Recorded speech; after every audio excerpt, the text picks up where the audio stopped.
Bonjour, je m'appelle Mathieu Bonnier et je m'occupe du développement du concept Lightboat. Bonjour, je m'appelle Olivier Cateline et je suis breveté d'État moniteur d'aviron. Et donc aujourd'hui, on va vous montrer l'utilisation du bateau, en particulier les gestes techniques pour que ce soit facile d'usage et accessible à tout le monde.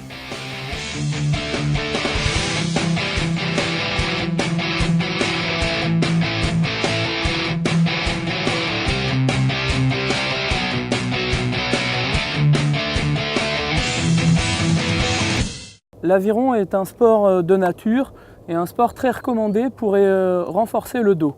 Beaucoup de médecins vous diront qu'il est très bon de faire de l'aviron pour renforcer son dos. C'est un sport aussi très intéressant d'un point de vue renforcement musculaire, mais également au niveau du développement cardio-respiratoire, car c'est un sport d'aérobie. Toutefois, il y a des mouvements qu'il faut éviter à tout prix pour ne pas se blesser. Un des premiers mouvements est de prendre l'appui avec son dos au lieu de le prendre avec ses jambes. C'est-à-dire qu'on se retrouve à faire un mouvement où on ouvre le dos au lieu de pousser avec ses jambes. Ce qui va obliger le dos à faire un gros effort et la partie lombaire risque de s'endommager au fur et à mesure des sorties. C'est pour ça qu'il est très important de venir devant, monter ses mains et pousser ensuite sur ses jambes. Un peu comme si on soulevait une charge.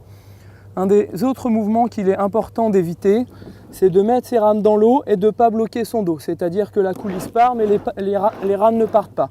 À ce moment-là, les jambes ne poussent pas non plus et ensuite la partie lombaire se trouve sollicitée de manière excessive et de même, ce n'est pas du tout bon pour le dos.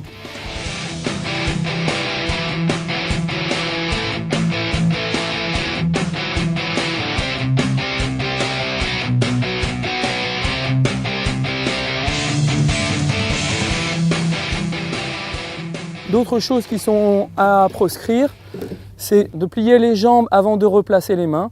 Donc là, on se retrouve à plier les genoux et là, à venir buter les mains contre les genoux. Et là, vous risquez de vous faire des petites plaies sur les genoux ou éventuellement dans le creux de la main. Donc ça, c'est des choses à proscrire. Il faut bien réaliser le mouvement dans le bon ordre. Une autre chose à éviter, notamment pour les genoux, c'est de venir passer ses mains entre ses genoux et de venir écarter les genoux. Là, les genoux se trouvent plus du tout dans l'axe de la poussée. Donc au moment de la poussée, les genoux vont se remettre dans l'axe. Et là, l'effort n'est pas adapté à la physiologie du genou. Donc pour que tout se fasse bien, il faut que les genoux viennent à l'intérieur des bras et qu'ils soient relativement proches l'un de l'autre. L'écartement des genoux doit être égal à l'écartement des pieds. Il n'y a pas besoin de laisser partir ses genoux sur le côté. Donc au moment où on pousse dans l'eau, on a bien dit de pousser sur les jambes, ensuite d'ouvrir légèrement le dos et ensuite de venir tirer ses avirons dans l'axe, toujours dans un plan horizontal.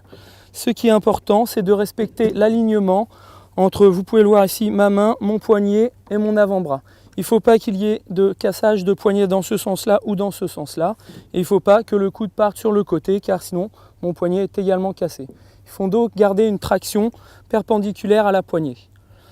Donc ce qu'il faut éviter, c'est de par exemple prendre ces avirons comme ceci. Là on peut voir que j'ai les poignets cassés et ma traction, mon efficacité va être moindre et en plus je risque de m'abîmer les poignets.